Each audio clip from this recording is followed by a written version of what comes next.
Após horas de caminhada, cujo tempo foi usado para profunda reflexão, Humberto propositadamente deteve-se diante de charmosa residência na qual a frente era embelezada por um jardim colorido e gracioso pelas flores harmoniosas.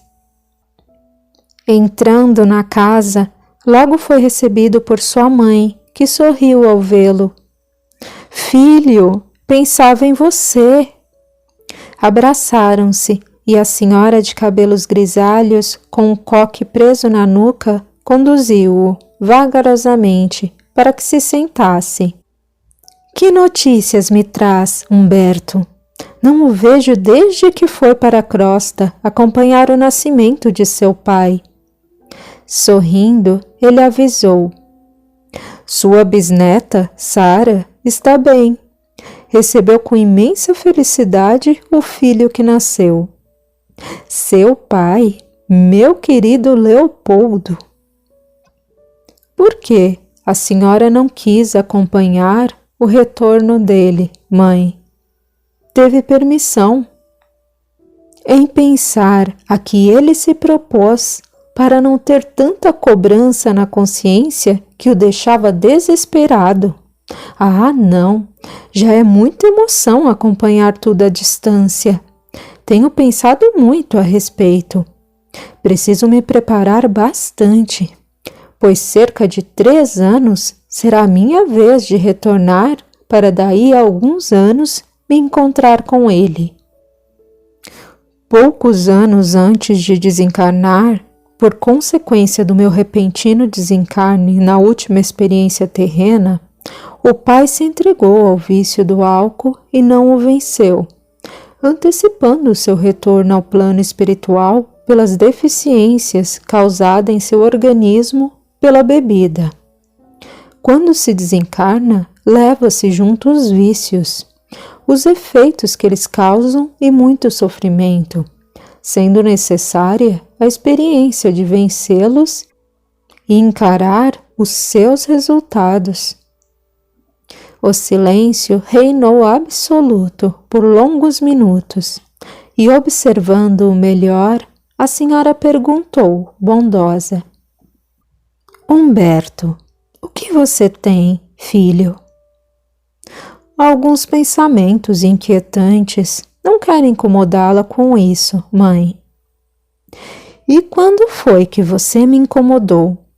Deve ser algo bem importante para deixá-lo assim. Eu o conheço, Humberto." Dando trégua ao silêncio, em minutos, ele lhe contou tudo o que o amargurava, pois confiava nos conselhos da senhora Aurora. "Eu entendo, filho", murmurou preocupada, "mas não fique desgostoso. Pensamentos ansiosos e nervosos emanam substâncias fluídicas venenosas que não farão bem a você nem a ninguém. Eu sei bem disso. Como padeci com a angústia que eu mesma criei pela falta de fé. Não se deixe abater. Ninguém está livre." "Mãe", falou olhando-a nos olhos, "antes de retornar à colônia, eu estive no umbral e vi o Rubens. Tentei alcançar o seu nível de consciência, mas ele está aterrorizado e revoltado com o que vive. É bem possível que ele não creia em Deus como deveria. O meu irmão experimenta muita rebeldia, mesmo com tamanha dificuldade. Então, o seu reencarne pode ser compulsório, sem muito tempo para aprender no plano espiritual. Isso pode resultar uma pessoa difícil, tempestuosa, agitada e... Mãe, ele não será um bom companheiro." "Você diz isso baseado na maioria dos casos que vê. Porém, pode ser diferente com ele." "Mãe, lembre-se de todos os vícios e defeitos morais que ele tem. O Rubens não será um bom companheiro para ninguém, muito menos para Lívia." A senhora Aurora puxou sua cadeira para mais perto do rapaz, que se debruçou na mesa, e afagou-lhe os cabelos com generosidade materna. Alguns minutos se passaram e ela se manifestou novamente. Humberto, meu filho, levante essa cabeça, não se desequilibre. Ele se ergueu e pôs-se a fitá-la com os olhos brilhantes. O que eu posso fazer, mãe? Ficar feliz com isso? Foi você quem me ensinou a respeitar e aceitar a opinião de alguém. Disse que nós temos o livre-arbítrio, mas é Deus quem dirige o nosso destino. Estou contrariado, mãe. Nunca ouvi assim, filho, e não estou gostando. Onde está a sua fé? Onde está o seu respeito à opinião alheia? Por que não respeita e aceita o desejo da Lívia? É diferente. Não, não é, falou firme.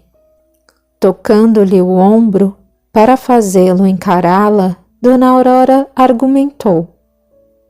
Quando eu vivi na terra, na última encarnação, e experimentei a provação de perder o meu filho mais novo num suposto acidente, pensei que eu fosse enlouquecer. Na verdade, morri em vida. Senti sua falta de uma forma impressionante. Pensava ouvir os barulhos que fazia dentro de casa e acreditava que era você. Sentia o seu cheiro nas roupas, o seu perfume, preparava o seu prato. Como é difícil perder um filho. Você estava noivo. Seu pai o ajudou a comprar uma boa casa e tinha muitos planos. De repente, a notícia de sua morte, atropelado por um trem. O seu irmão, o Rubens, não imagina como eu sofri. Ainda mais quando ele sugeriu que você se suicidou. Oh, meu filho! Lamentou com lágrimas nos olhos. Como fiquei desesperada! Quanta dor! Vivi uma angústia e um desgosto pelo resto de meus dias terrenos. Não atendi aos conselhos recebidos. Não procurei ser ativa. Entreguei-me à tristeza e ao desespero. Nada amenizava minha dor. Fui egoísta demais. Só pensava na minha dor e não me importava nem com seu pai, que se entregou à bebida porque sofria também. Neguei-me até para os seus irmãos e me tornei um fardo para eles, que se cansaram de minha depressão. Eu só queria ter você de volta. 5 anos após o seu desencarne, eu vim para a pátria espiritual. Permaneci em um estado semelhante a de um sono profundo por mais de 1 mês e fui assistida por nossos amigos. Ao reencontrá-lo, quanta felicidade! Meu filho querido estava bem, estava lindo, como sempre. Foi então que eu soube que o seu irmão o havia matado. Breve pausa e continuou. Humberto, você me acompanhou e me socorreu por causa das minhas vibrações desesperadas que geravam fluidos pesarosos. Por isso, precisei permanecer por mais de 1 ano em pavilhões hospitalares. Você e minha mãe, sua avó, me sustentaram o ânimo e me fizeram reconhecer que o desespero de nada serviria a não ser para o meu desequilíbrio, para a minha inutilidade e o risco de eu me atrair para grande sofrimento no umbral. O meu egoísmo foi o que me atirou na depressão e me deixou inútil diante da dor. Eu sei que precisarei reparar isso. O tempo foi passando e eu me recuperei. Aprendi muito e me tornei operante. Depois, novamente, fiquei abalada pelo seu pai, por ele vivenciar longa e dolorosa perturbação no umbral, e tudo por conta de seu vício no álcool, que lhe roubou a saúde física, encurtando seus dias terrenos. Porém, a culpa maior foi minha por não estar ao lado dele, por não ouvi-lo e por não dividirmos a mesma dor. As condições deprimidas, das quais não me esforcei para sair, tiveram grande peso para o seu pai. Ele não aguentou e começou a beber daquele jeito. Por isso, eu preciso ajudá-lo e acompanhá-lo na próxima encarnação. Foram suas insistentes vibrações e visitas ao meu pai que o fizeram sair de região de tamanha dor e o levaram a ser socorrido na colônia, onde ele se recompôs, se equilibrou, se recuperou e aprendeu. O seu amor e a sua vigília impulsionaram forças ao meu pai e o fizeram reagir e orar. Mas o mesmo não aconteceu ao seu irmão. Quando encarnado, meu pobre Rubens tirou a sua vida, tentou convencer Lívia a um romance com ele e só deixou a pobre moça em paz quando soube de sua grave doença. Depois, ele se casou, traiu a Neide com várias mulheres, infestou-se de energias doentias e espiritualmente nojosas, que vivem encrostadas em seu corpo espiritual até hoje. Colaborou para o nascimento de 5 filhos, 3 com a própria esposa. Os outros 2, pobrezinhos, tiveram uma vida ingrata por culpa do Rubens. Além disso, ele é responsável, indiretamente, por 5 abortos, e esse é um crime muito grave, cujas mães mataram o próprio filho por saberem ou desconfiarem que ele, um homem casado, não lhes daria assistência. O Luiz e a Cleide foram os filhos concebidos fora do casamento. Estou sabendo, disse Humberto. Sim, a Cleide, muito meiga e dócil, aceitou a vida infeliz proposta pelo pai que a abandonou à sorte ingrata do mundo. Ainda mocinha, na ocasião da morte de sua mãezinha, procurou pelo Rubens, mas ele não a reconheceu nem a apoiou, deixando-a à mercê de um mundo cruel. Quanto ao Luiz, filho do Rubens ainda com outra mulher, nunca perdoou o pai pelo abandono, pela vida desgraçada. Eles vão precisar ter contato em algumas encarnações, mas não poderão ser muito próximos. Alguns instantes de silêncio e continuou. Humberto, meu filho, você foi capaz de entender e aceitar o seu irmão, mesmo não estando de acordo com o que ele fez. Vem mostrando seu amor através de tanta assistência e tentativas de socorro ao Rubens. Agora não consegue respeitar o desejo da Lívia. Não sei se amo meu irmão como deveria, mãe. Para comprovar isso, só o tendo muito próximo quando reencarnado sob a bênção do esquecimento. A verdade é que eu tenho muito medo disso. Com o esquecimento, será que eu posso ir contra todos os meus princípios e desejar o seu mal? Sabe o que isso significaria? Temo não suportar essa provação. Sem ouvir qualquer resposta, prosseguiu. Quanto a Lívia, bem, com ela é muito diferente. Até onde sei, eu e a Lívia sempre fomos almas afins. Nós nos completamos. Em muitas oportunidades de vida terrena, nós nos unimos como um casal, tivemos filhos, temos uma história. Viemos nos ajudando na caminhada evolutiva.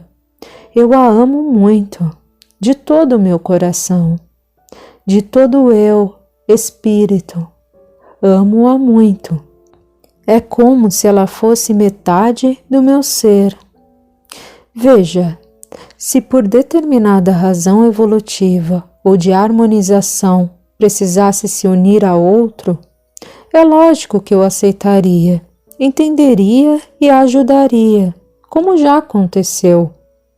Mas não sei se é o caso, pois esse outro é o Rubens.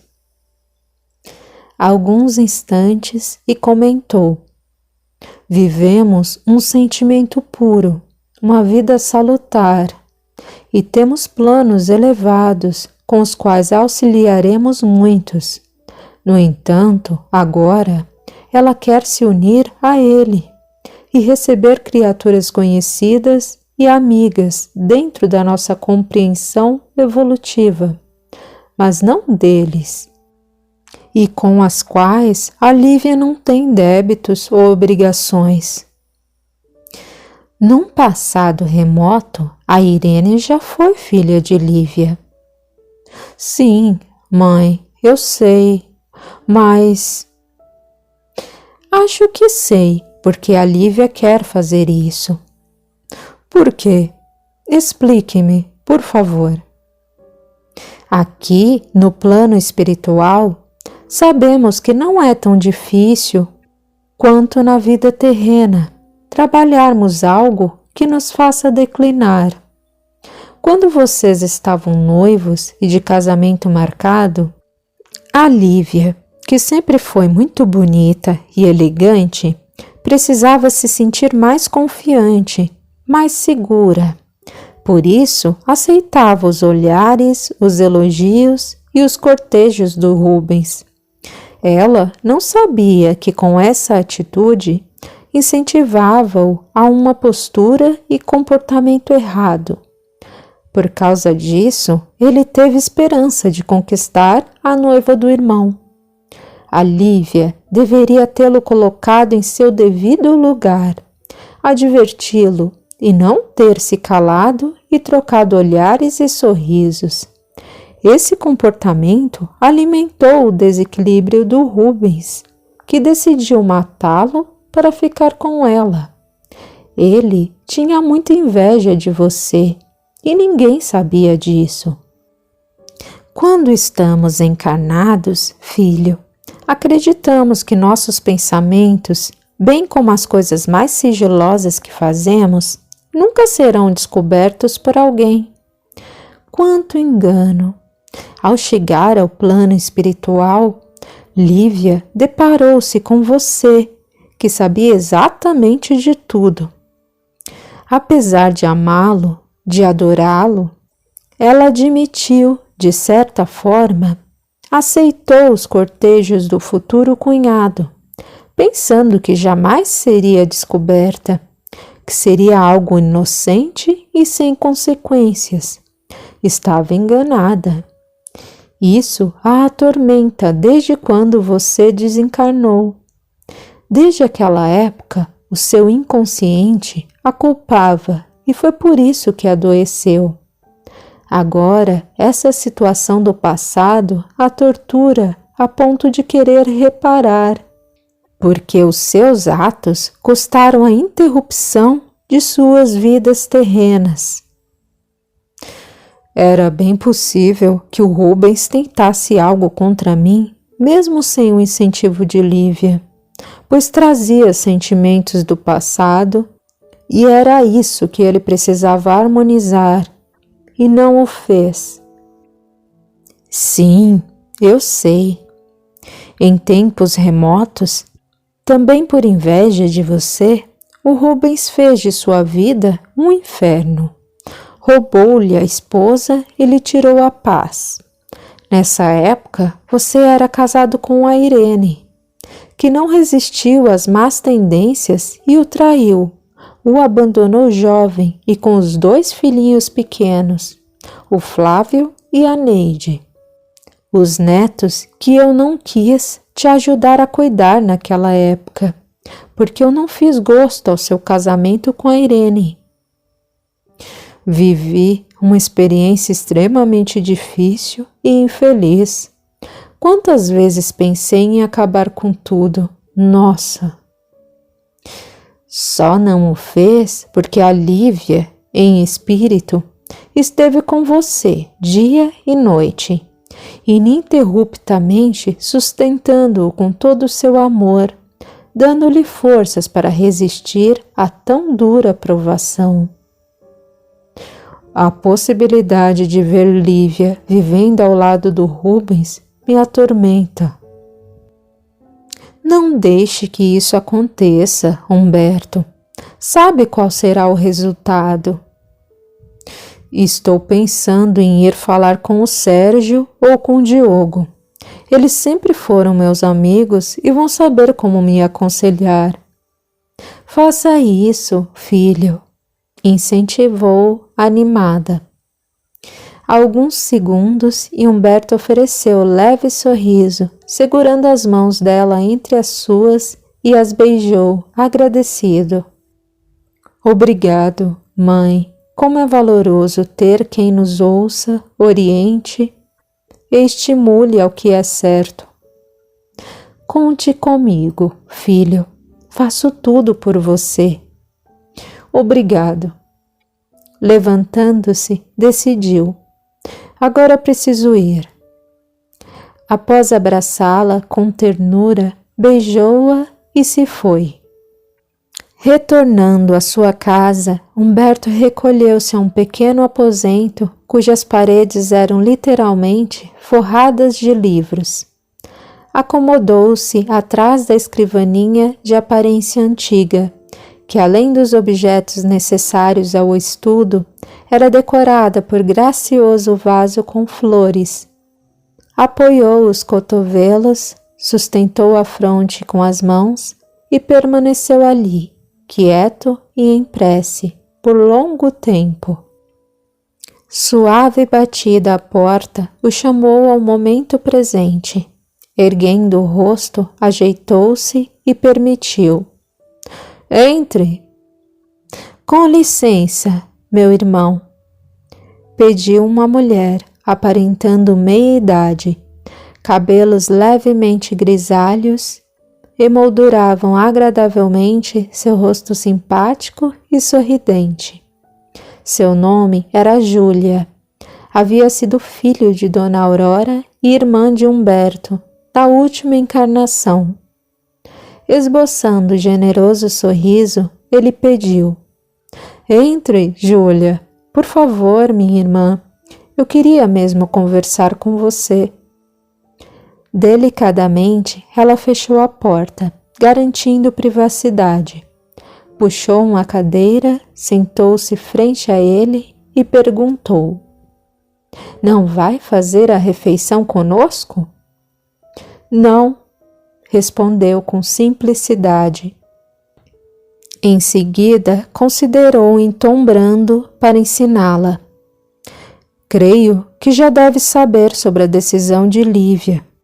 E como não poderia ser diferente, estou abalado. E aqui não se senta à mesa aquele cujas ondas vibratórias produzem fluidos pesarosos, o que é verdadeiro veneno se misturado aos fluidos salutares das substâncias alimentares. Isso nos intoxica.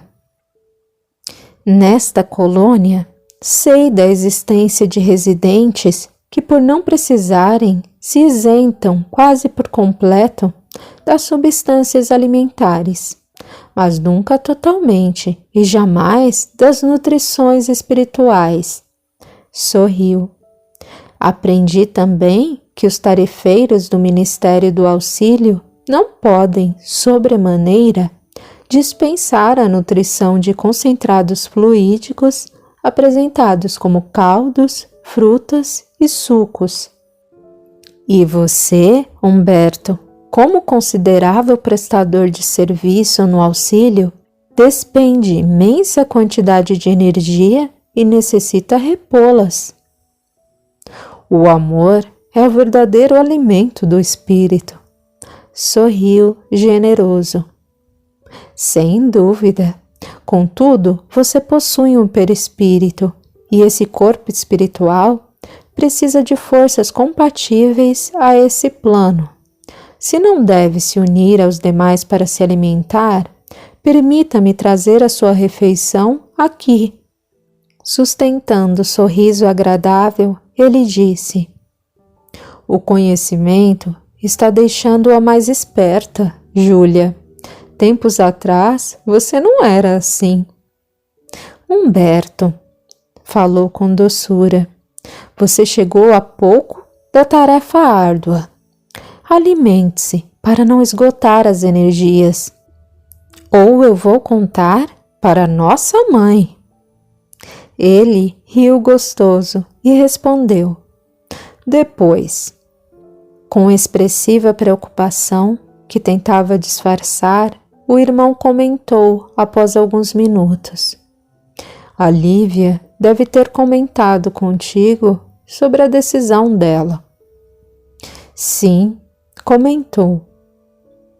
Júlia, estou inquieto, apreensivo, preocupado e com um mau pressentimento. Não estou me sentindo bem. Estou surpresa por vê-lo falar assim. Sempre o admirei por sua força interior, seu bom ânimo, sua fé nos momentos mais instáveis, sua convicção no bem e nos pensamentos positivos. Você sempre foi capaz de compreender as pessoas. Sempre? Não. Eu não atiro a primeira pedra. Somente quem nunca errou pode fazê-lo, e eu, minha irmã, tive incontáveis experiências terrenas nas quais cometi vários erros e precisei harmonizar cada um deles. Não estou julgando a Lívia. É que meus planos eram outros no que diz respeito a ajudar o Rubens. O caso é o seguinte: aqui, na espiritualidade, quando olhamos para o número de erros que cometemos, ficamos tristes e nos arrependemos. Depois queremos corrigir tudo de uma vez e nos achamos capacitados para superar todos os desafios. No entanto, quando encarnados, vacilamos e não somos tão fortes para suportarmos as provações.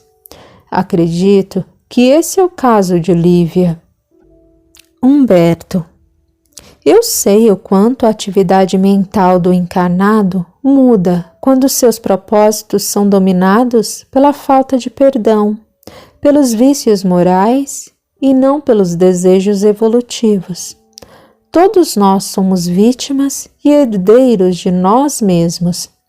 Sempre pedimos a Deus que nos alivie das dores em vez de rogarmos por força para vencermos os desafios. Quando estamos bem situados nas atividades terrenas, não nos lembramos de agradecer ao Pai, muito menos de ajudar ao irmão. Quase ninguém observa e entende a santificante bênção da oportunidade terrena. O normal é ouvirmos somente súplicas e reclamações a respeito das provações vividas. Eu falo isso por mim, principalmente. Breve pausa e contou. Quando encarnada, época em que fomos irmãos, fui vaidosa ao extremo.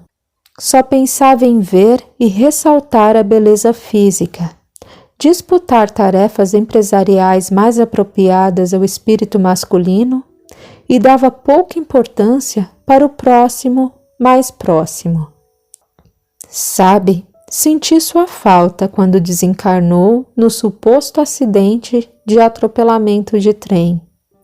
Contudo, eu não ofereci aos nossos pais a atenção que deveria e de que eles precisavam, principalmente para nossa mãe, tão desesperada, tão aflita e inconsolável. Ao ficar intimamente insatisfeita por causa das reclamações dolorosas de nossa mãezinha, por causa da exibição de sua dor de forma angustiosa, eu demonstrava o meu pobre egoísmo, minha baixeza espiritual e minha pouca evolução moral, quando não compreendia, quando achava que a mãe não pensava nos outros filhos vivos. Eu sabia sorrir, ser atenciosa, compreender e consolar somente os conhecidos e amigos fora de casa. Não queria entender ou admitir que minha caridade deveria ser com os mais próximos, pois esses são os que nos fazem renovar e aprender. São para com esses que temos débitos urgentes ou eles não estariam tão próximos. Somente hoje eu vejo que vivi uma vida egoísta e sem propósitos, sempre fugindo das responsabilidades morais. Casei-me. Tive uma vida abastada e não deixei faltar qualquer provisão material para minha mãe. Porém, eu mesma nunca estava presente. Não fui diferente com os meus filhos, que sempre deixei sob os cuidados dos melhores empregados. Não tratei bem nem o meu marido.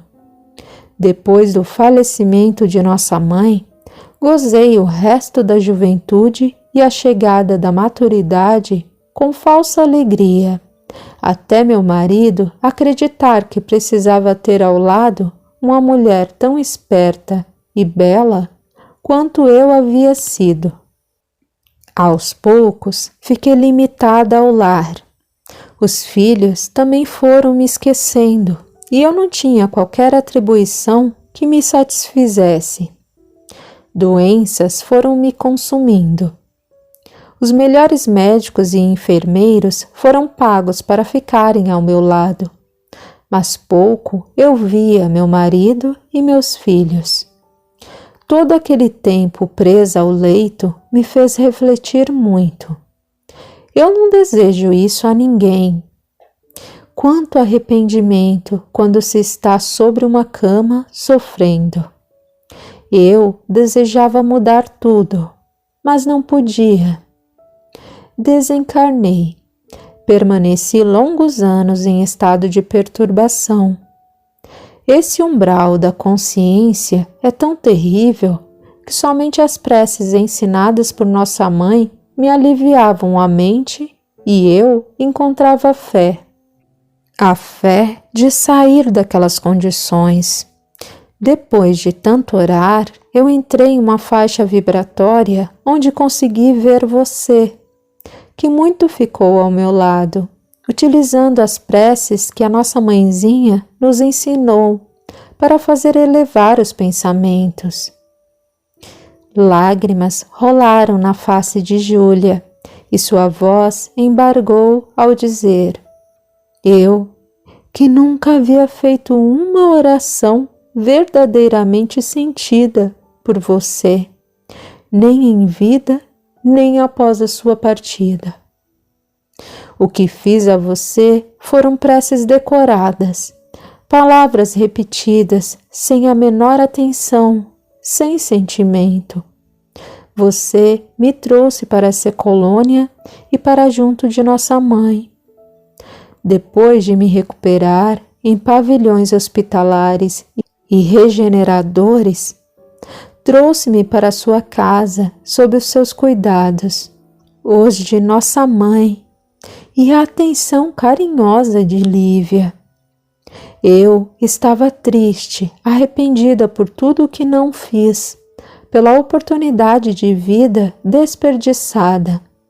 Mesmo assim, recebi por misericórdia atenção e tratamento que não merecia. Equilibrei-me, estudei, aprendi, e até onde sei, nem você nem a Lívia precisariam me dar assistência, porém o fazem com amor e há tanto tempo. Você era um espírito um tanto rebelde, que não dava atenção aos chamados do alto. Precisou vivenciar a dor e o sofrimento para começar a aprender.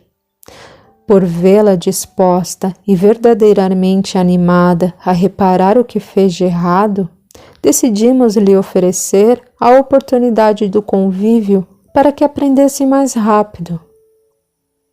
E por acaso, Humberto, não será essa oportunidade de convívio para que aprenda mais rápido que a Lívia quer dar ao Rubens?